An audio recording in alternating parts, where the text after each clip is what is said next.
Muy buenos días. Vamos a iniciar este seminario, esta sesión de nuestro seminario. Les queremos decir que el profesor que hoy nos acompaña tiene pues él tiene poco tiempo, entonces va a hacer una alocución de una media hora y después vamos a pasar a preguntas y comentarios. Eh, Él está ahora mismo, está en Palestina. Así que es un súper honor para nosotros que esté aquí con nosotros. Está en Palestina y además están en Ramadán, según me han informado. Él es el doctor Ayman Youssef, pero su nombre es Haidaria. Pero bueno, cuando ya se tradujo es Youssef. Él es un distinguido académico palestino en ciencias políticas, relaciones internacionales. Su recorrido profesional pues refleja un profundo compromiso con el análisis, la comprensión de las complejidades geopolíticas que afectan a Medio Oriente y al mundo. Nació en 1968 en Al-Ramah, Jenin, donde él está ahorita. El doctor Youssef construyó una sólida base académica en la India, donde obtuvo su licenciatura en Economía y Ciencias Políticas y después una maestría y finalmente un doctorado en la prestigiosa Universidad de Baroda en 1999. Su tesis doctoral se centra en el fundamentalismo islámico y la gran estrategia estadounidense en el Golfo. Ya anticipaba las líneas maestras de una carrera dedicada a desentrañar los hilos de la política de las grandes potencias. Este perfil internacional se vio enriquecido con una impresionante historial de becas, estancias prestigiosas en muchas universidades que no voy a mencionar para en realidad tener más tiempo para escuchar su palabra. Entonces, pues me parece que sin más le damos la bienvenida y el piso, la palabra, el micrófono a nuestro colega Ayman Youssef. Thank you. Thank Perdón, él va a hablar en inglés. Sí. Ok. Yes, The yes, floor is yours. thank you. Yes, thank you, dear. And I would like to thank also Professor Moses, who is known here in Palestine as Professor Musa, our dear brother from Mexico. I love Mexico and I love Spain. I visited both countries, indeed. Yes, there is huge support and solidarity with Palestine and with Palestinians in both countries. And I would like to assure you today, the position and the political attitude of the Spanish Prime Minister is more advanced than many Arab countries when it comes to Palestine, when it comes even to the latest round of confrontation between Iran and Israel. I would like to thank UNAM, the Independent Mexican Autonomous Mexican University, and the Department of Middle East Studies and Palestine question for providing me with this opportunity to be, to be with you and to interact with you. And I am sure the discussion and different types of interactive ideas coming from your side, from your professors, as well as from your students, will enrich the discussion. When we talk about Palestine today, many, you will come across contradictory feelings. You will remember the genocide. The first theme of genocide used in our context after October 2023, the latest round of confrontation between Israel and Palestinian people. I would rather say not with Hamas, although Hamas committed this act of 7 October.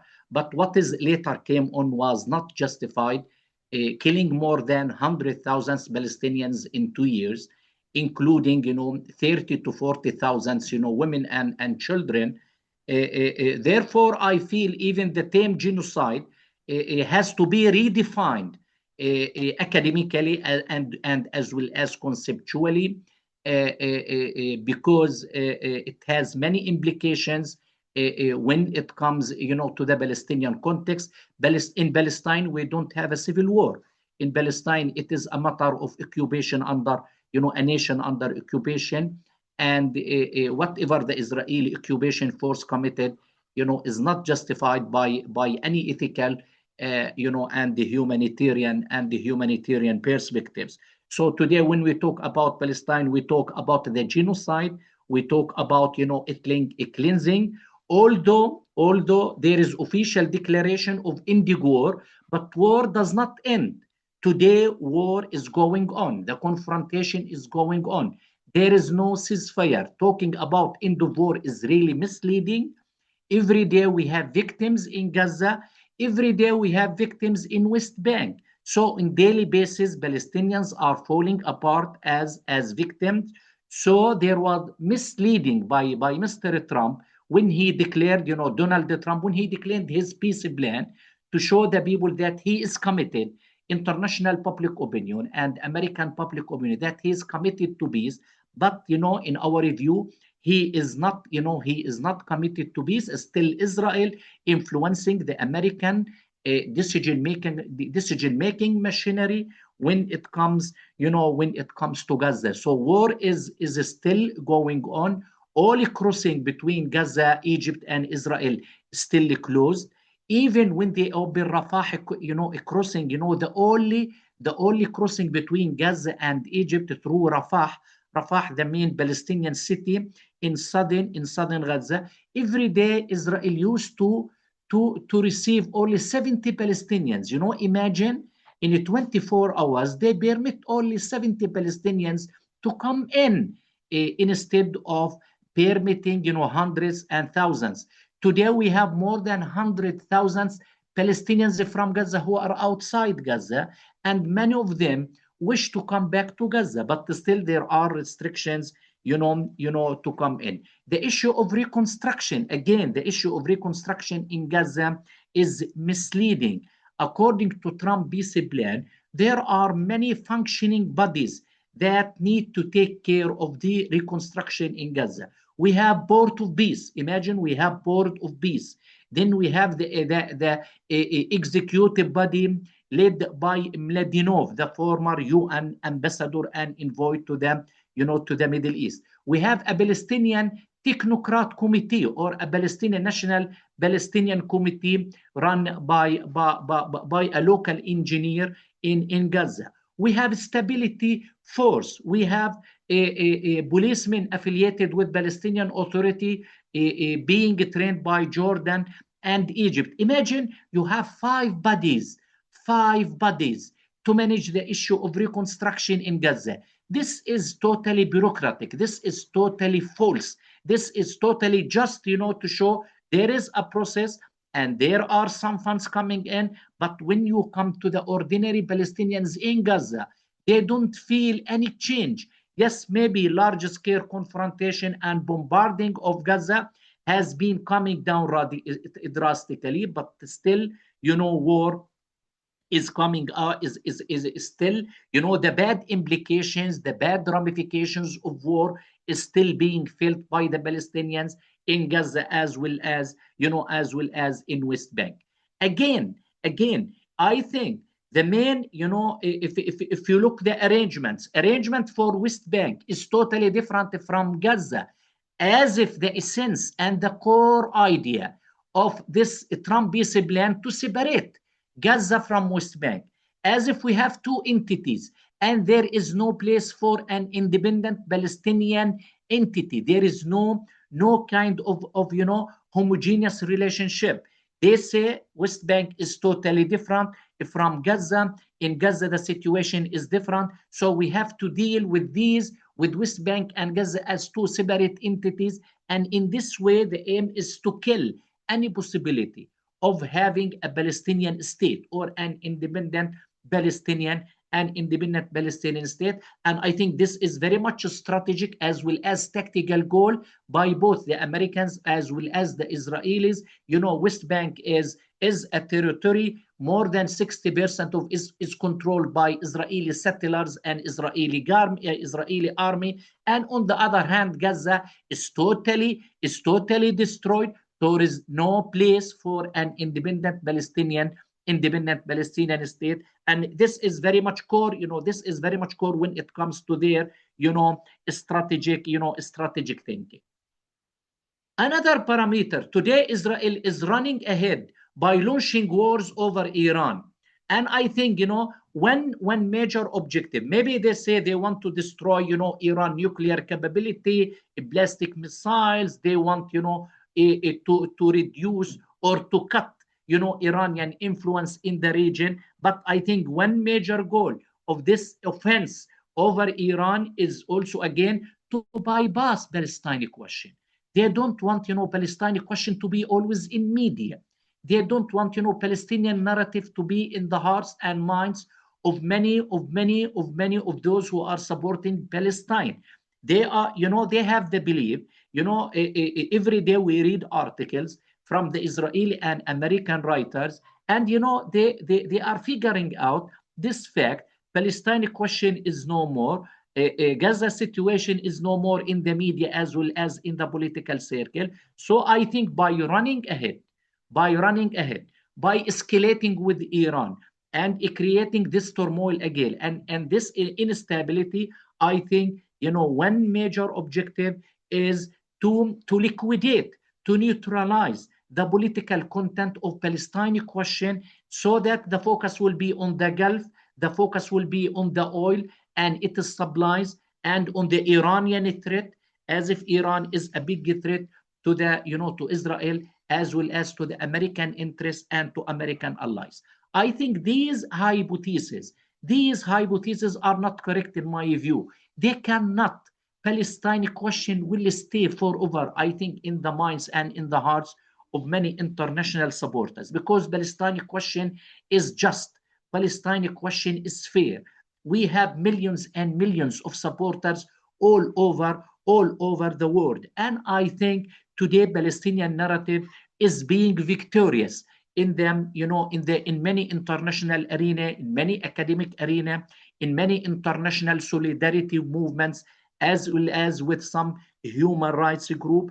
Therefore, I think, at this juncture, to speak about Palestine at this critical moment, to speak about Palestine is really very much, wanted, very much felt, very much interested.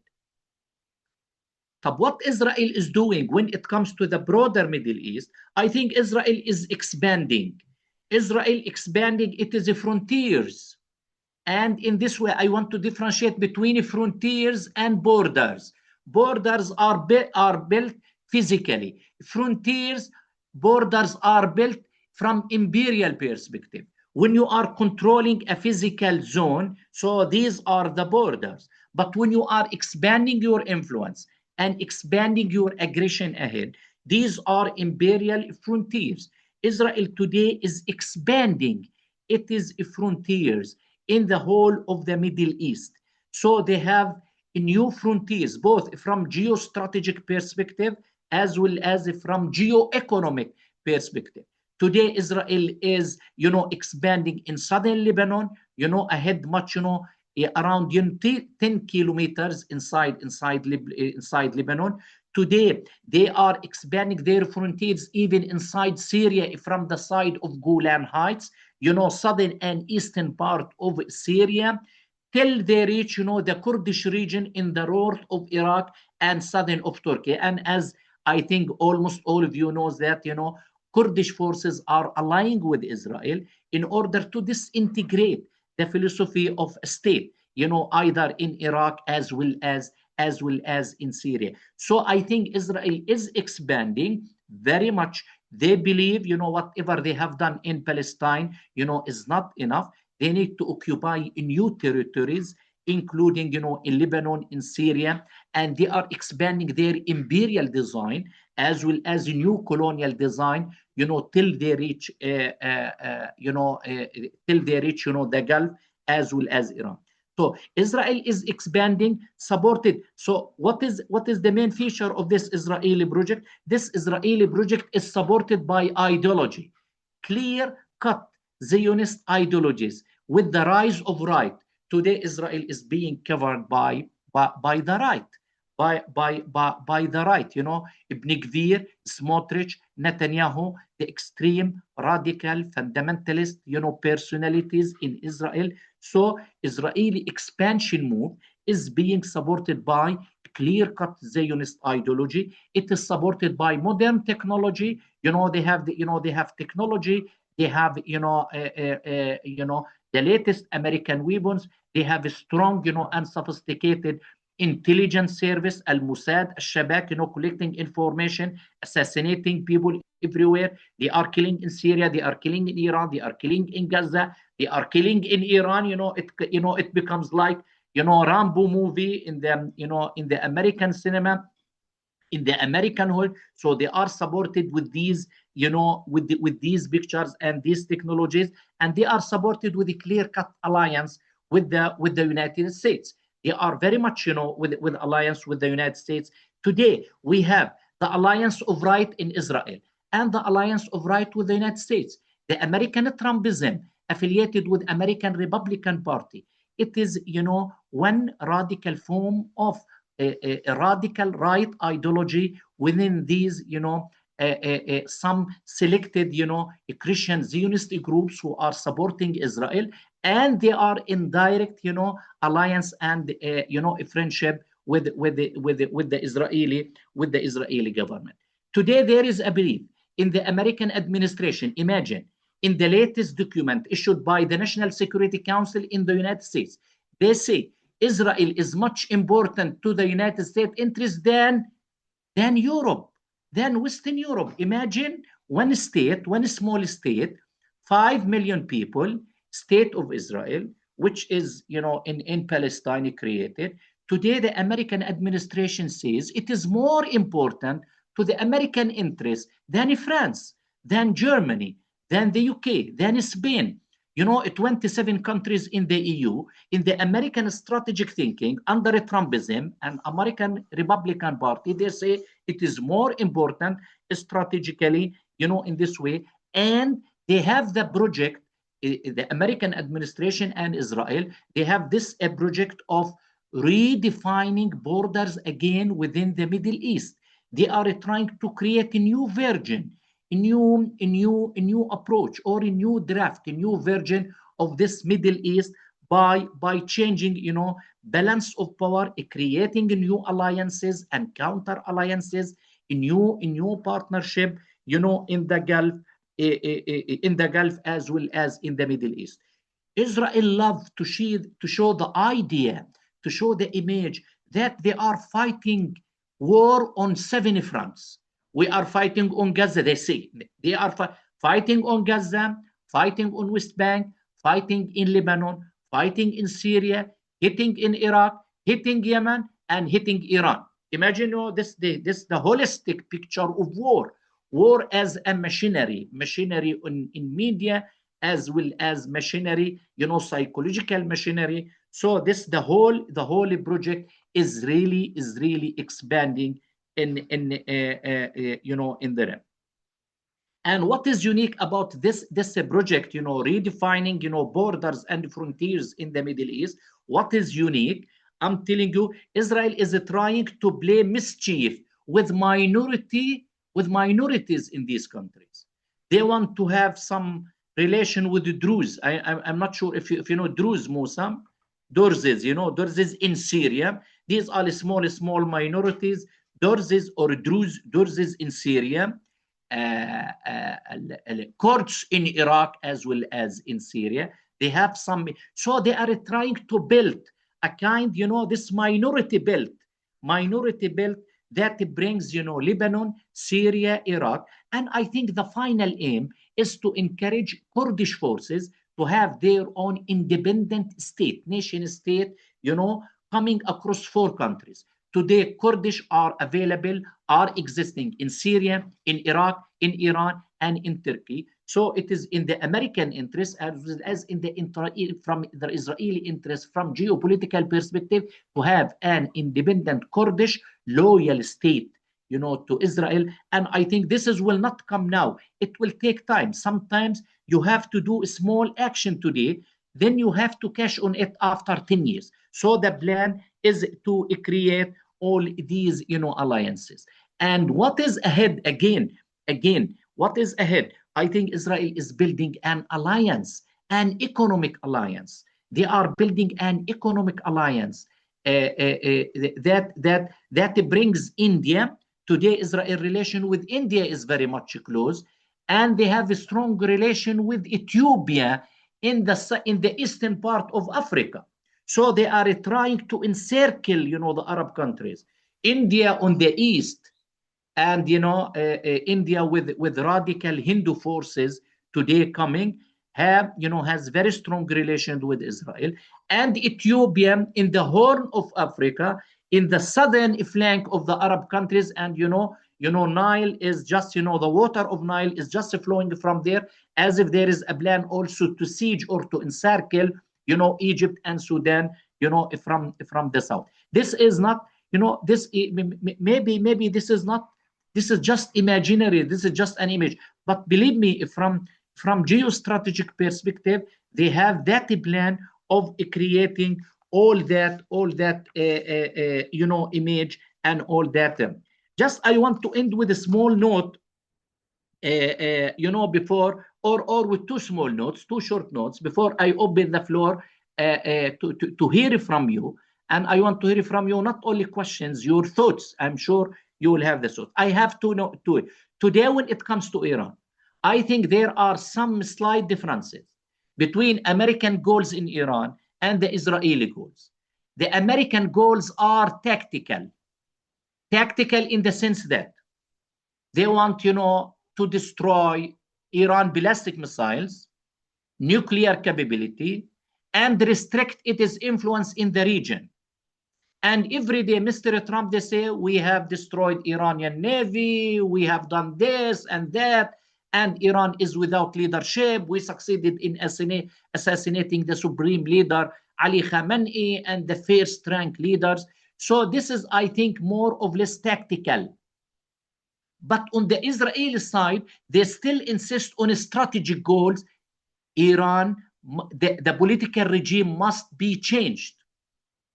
In my view, the American administration is still slightly have the interest of coping with new forces that might come inside Iran. But on the Israeli side, they say no. The whole setup must be changed. The whole setup of Iranian revolution erupted in 1979 must be changed at this stage. But still, I am sure, with the passage of time, this gap between the American goals and the Israeli goals, will disappear. In case there is a deal to end this war between the US and Iran, I think the US will give more space to Israel to invade Lebanon. Lebanon will be the victim of any deal, of any compromise, because the current Israeli government is really a government of war. This is a government of confrontation. They love to go to war. They love to show their military missiles. Finally, I would end up by saying that America cannot defeat Iran in 1 or 2 rounds. It is difficult to defeat a country of more than 1,006,000 square kilometers, more than 100 million, and they, in their mind, they have this ideology of Islamic Shia, a fundamentalist group. Instead of that, I think the American administration are planning to put a plan of 10 years to contain Iran within 10 years' time. How it will come?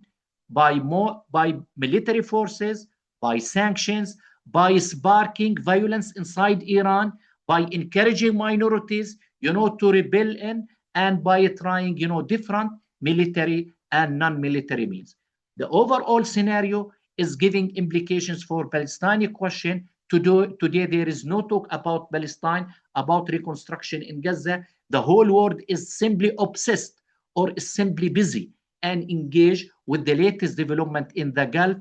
20% of all resources are coming through Hormuz Strait from the Gulf region, and I think from strategic and geostrategic perspective, the current the current global aim is to hit China.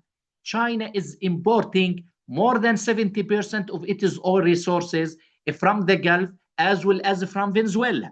So since China is relying on these oil resources, I think from capitalist imperial design, the US is trying to slow up the rise of China to the international arena, and I am sure Chinese political leaders realize that. I would end up with this remark and waiting to hear from you. Thank you. Thank you very much, Professor Ayman. Thank you very much for your wonderful exposition, this big picture about what's happening right now in the Middle East, considering not only the genocide in Palestine, but also the current events in the Gulf and the current war between US, Israel, and Iran. Thank you very much, for Professor Ayman. Thank you, thank you. It's very concerning what's happening right now. One of our participants, Christy, wrote in the chat one question for you, and we will waiting for you in order to have more questions for Dr. Ayman. Christy is asking, Professor Ayman, how the aggression of the US and Israel worsened the situation of settler violence in the West Bank. I have heard terrible cases of extreme violence and dispossession. Thank you very much and keeping safe. Thank you. This is the question of Christy. Yes. Please, Professor. Shall we take more than one question, or shall I ask Musa? Maybe I can ask a question also. Yes, please. Yes, Professor Youssef. Do you think the United States can really support a plan like the one you have just described? I mean, like 10 years more.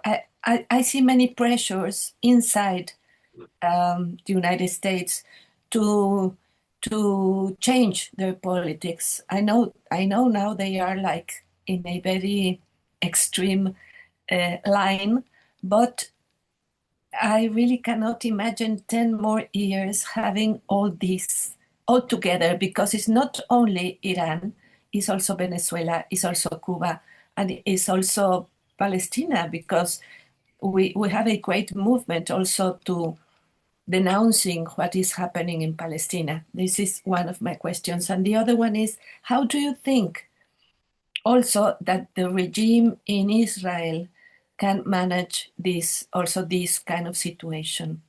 Mm-hmm. Yeah. Thank you. Yes, thank you for these wonderful questions. When it comes to the first question, yes, the current Israeli government is a pro-settlement. Settlers, elected this government.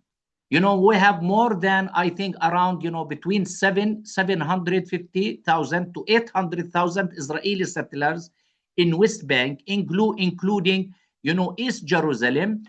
100% of them are voting for Ibn Gvir, the radical Zionist group, Smotrich, the another, national Zionist group, and to Likud party, the party of Benjamin Netanyahu. So they are 100% are voting hub and voting parcel to these three radical groups or radical political parties in Israel. Out of 700,000, we have 100,000, are armed. They are soldiers. So instead of relying on the Israeli army to defend those settlers, now they have been armed to carry weapons and killing directly.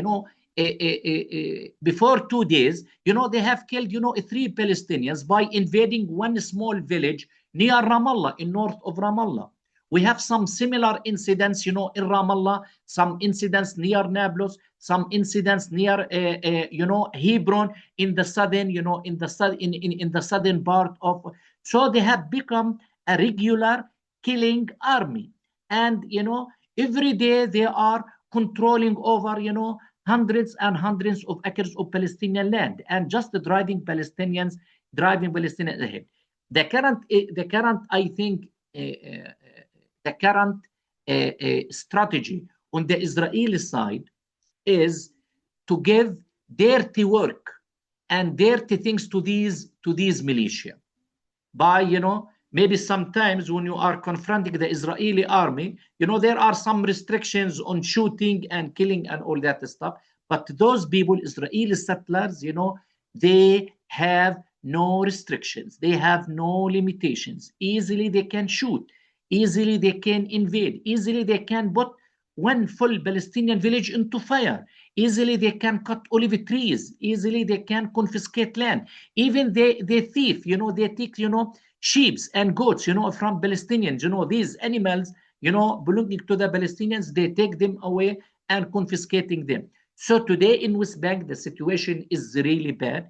And if you read, different reports coming from a human rights group, they say the situation, and mainly more than 60 to 70% of these violations are coming from the Israeli, settlers, themselves. They are radical, they are ideologically oriented, they are violent, and it is really hard, to exist with them and to live with them. I'm staying in Jenin, and Jenin, north of West Bank. Historically, we don't have many Israeli settlements, but in the last 6 months, Israel is trying even to create small settlements in Jenin and some military spots and military locations for the Israeli army. They say Jenin is always, creating troubles for the Israelis. From our side, Jenin is always resisting, and according to them, why this phenomena in Jenin? Because there is no Israeli settlements. So they are trying to engineer or to create new even Israeli settlements in north part of West Bank, where we have Jenin, Tul Karim, and even extension to the Jordan Valley and to the border between Jordan and West Bank. So the whole geostrategic location is changing, and the whole map is really changing. The second question, when I say the Americans have a plan of 10 years, because they applied the same formula to Iraq during Saddam Hussein. In 1991, Saddam Hussein invaded Kuwait, but he remained in office till 2003, which means around 12 years of sanctioning Iraq and putting Iraq under extreme and harsh, military sanctions. So therefore, because I wrote an article about containing Iran and Iraq, Martin Indyk, he was a major figure within American State Department, and I think at one stage he was American ambassador to Israel. He wrote an article stating that a dual containment, dual means two. He said in his article, we should contain Iran and Iraq together in the Gulf.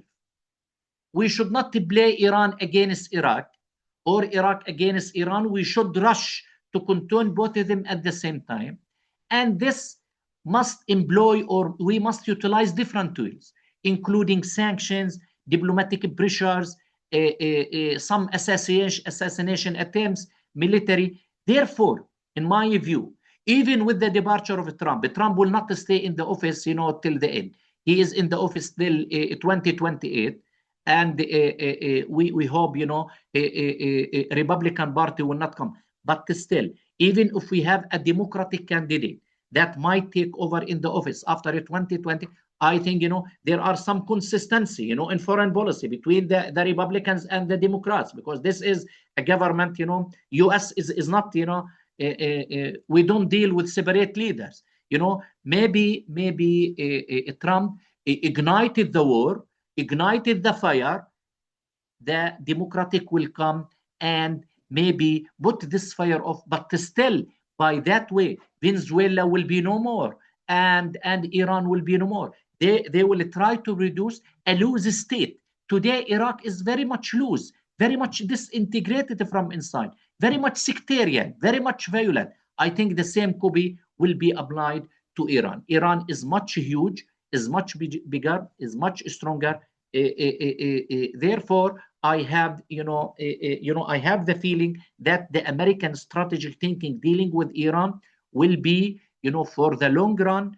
They have the patience. Maybe Trump is a man of media and a man of showing off, but still, United States is very much huge, very much stronger, and it is being covered by institutions. When it comes to Israel, I think Israel can stand fast this war maybe for a few months. طبعا we should remember it is not in their interest to launch a long war. Long war means war of attrition, means you are putting military and economic abilities, liquidating them. Israeli population are more very much soft, very much delicate. They have Western mentality. They don't use too long war. But today, keeping in mind the current leadership of Israel, which is more radical and more fundamentalist, it is in the interest of these leaders to stay Israel in war, because in October, November, we have election. In October, November 2026, Israel will go for election. And these radical political parties and the group, they have nothing in their agenda but war. Therefore, I feel war will continue till, for the coming 6 months, maybe in different fashions. Maybe they will hit here, they will target there, they will assassinate here, they will invade there, because this is the agenda. This is the agenda. And in order to send a message to the Israeli public opinion that they are doing, well in this regard. Yeah. Okay. I hope, to some extent, I don't want to give much lengthy answer, because I leave some space also for you. Thank you, Professor Ayman. I don't know if we have more questions from our audience. Katia is raising his hand. Please, Katia, thank you very much. Please, another round, Professor Ayman, please. Thank you. Yes, please. Hi, thank you so much for your thoughts. I don't know if you heard about the rumors that Netanyahu is dead. I think that it might not be true, but I want to know to what extent this situation would change the war in Palestine. And do you see there is coming a more radical regime in Israel? Okay. Thank you, Katia. I don't know if someone else. We have two in the chat. Oh, okay. We have two. Can I read them? Please, Marga. Thank you very much. Juan David is asking, can the context following the war in Iran open up any possibilities for improving the material conditions of Palestinians in the short or medium term? And Valeria Alejandra is asking, well, thank you for your time.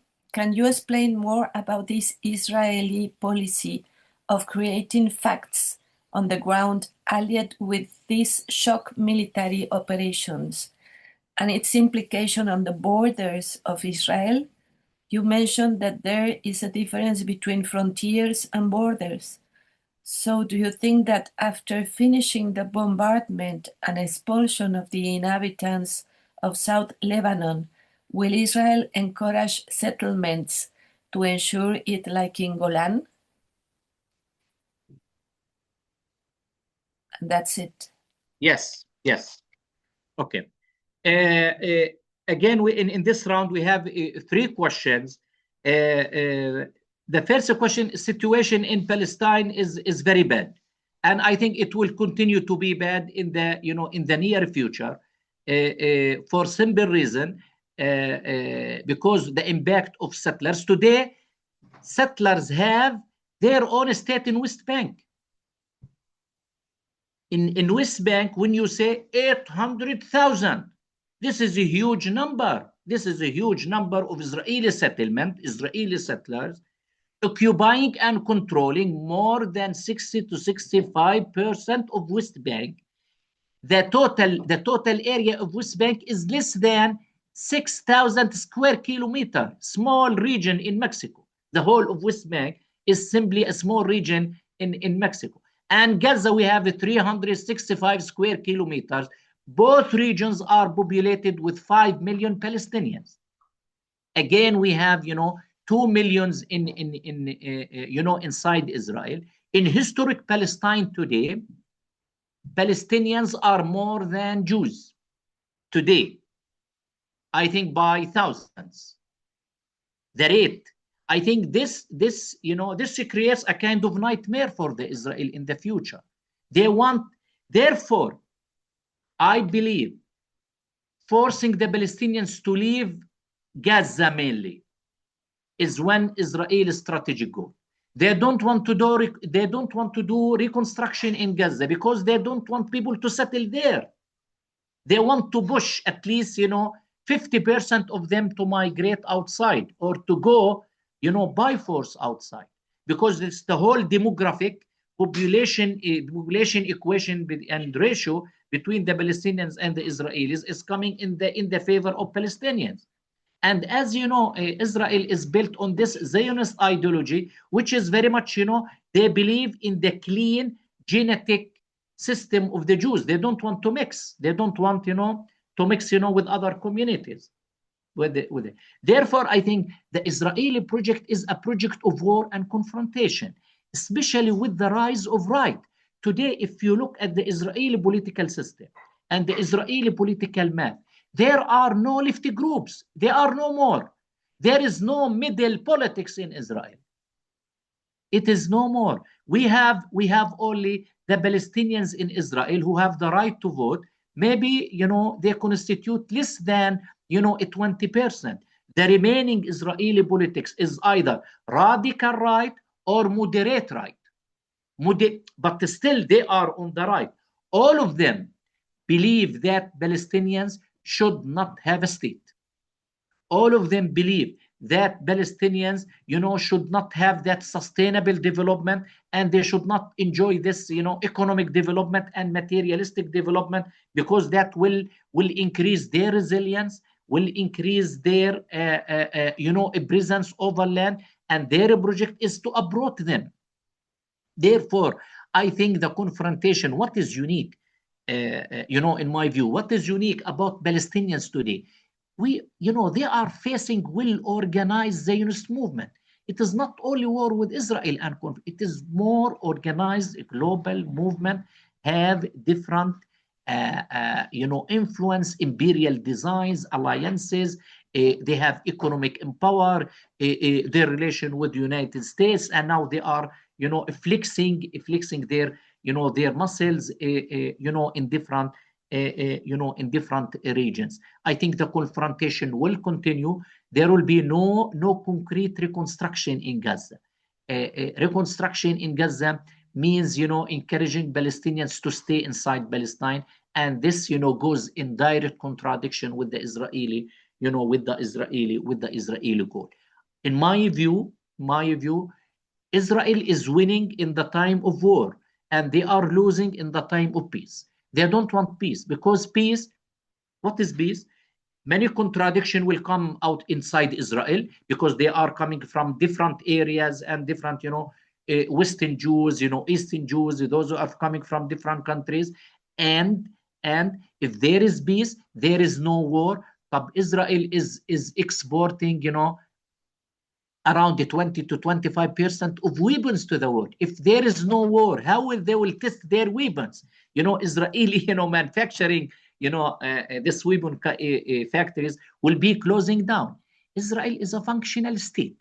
They love to go to war because it is a business. This is capitalism. And when I visited Mexico in 2008, I met many brothers, scholars, from the whole of Latin America. they were telling me, yes, this fact about, a global capitalism, how now this global capitalism has become a real monster today, to the essence that, just making blood of these innocent, countries, just a tool to serve their narrow interests. We felt very pain when we sent, when we have seen President Maduro in this way. He's a great friend of Palestine. I felt personally pain. I don't like even the scenes, in Iran, although I don't like, Iranian policies. Iranian policies historically, just extending their influence at the cost of Arab countries without considering that, time in the future might change. But still, I think today, what is unique about international politics, Mr. Trump has redefined realism. We teach our students realism is the basic functional model in international politics, and by realism, it is a combination of interest and power. Today, I think Trump is pushing more, this realism into more naked realism. It is more, monster realism, to the extent that new boundaries and the new frontiers have been demarcated and will be demarcated. Hopefully, China will rise up and will see different dimensions in international relations, and to see more multipolar system. Today, European countries are not happy with the Trump policies because he is criticizing them, day and night. He is, fooling them. He is making them all kind of cynical politics, commenting on their roles. And I am sure, maybe one winner of this confrontation could be Russia, because he has good relation with Putin and with Russia. He might trade off a kind of deal, helping Russia in Ukraine in return for helping, Trump in Iran, because Iran has a strong relation with Russia and Ukraine has a strong relation with the United States. So there'll be a kind of a trade-off, a kind of bargaining, between. So international politics is very much risky. International politics is not clear, very much foggy, and you should have, the smartness in order to see where the configuration of power and the new rising alliances. Thank you, Dr. Ayman. Now we know that you have to go because we have in Ramadan period. Now we have many questions in the chat, as you can see, and I promise that via email I will share with Dr. Ayman your thoughts and your questions. Yes, And yes, perhaps in middle term we can invite you again in order to yes, have another seminar specifically in the context of the Israel-Washington war against Iran and the repercussions in Gaza. yeah, We don't want to take more time from you, Professor Ayman. From the deepest place of my heart, I really thank you for your time, because your thoughts open the landscape of the context in which we are, and it's making us to make reflections about the future, the present, and about the future of the region and the implications for Latin America, because we have very close United States and the politics of these right-wing politicians, and the pressure is also coming from the US to Latin America. Margaret Millán mentioned Cuba, Venezuela, yeah, Mexico, and the changed landscape in the right-wing politics in all Latin America, mainly in Central America. So we have very close relations with this kind of politics, and we are very concerned about it.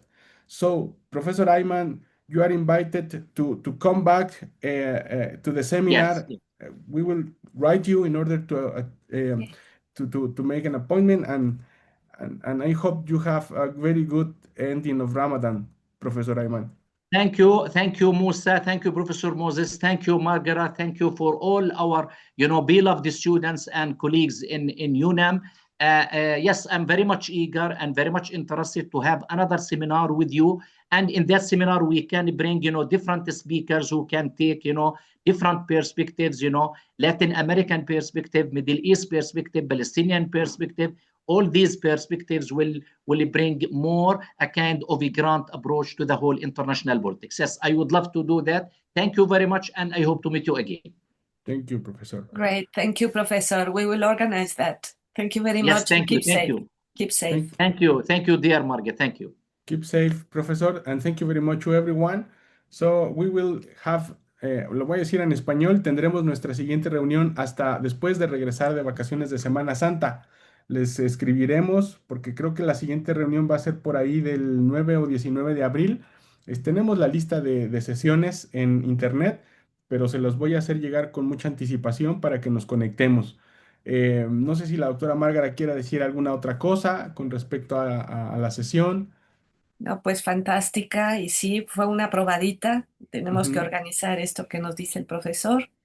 Y muchas gracias por las preguntas. Son muy buenas preguntas las que están acá.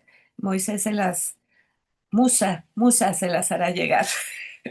Sí, porque así me Bueno, dicen allá, muy el bien. doctor Musa. Bueno, está bien, doctora, pues muchas gracias. Nos comunicamos después. Que tengan muy buena semana, muy buen fin de semana, que ya mañana es viernes, y seguimos en contacto vía correo electrónico. Fuertísimo abrazo y hasta pronto. Gracias.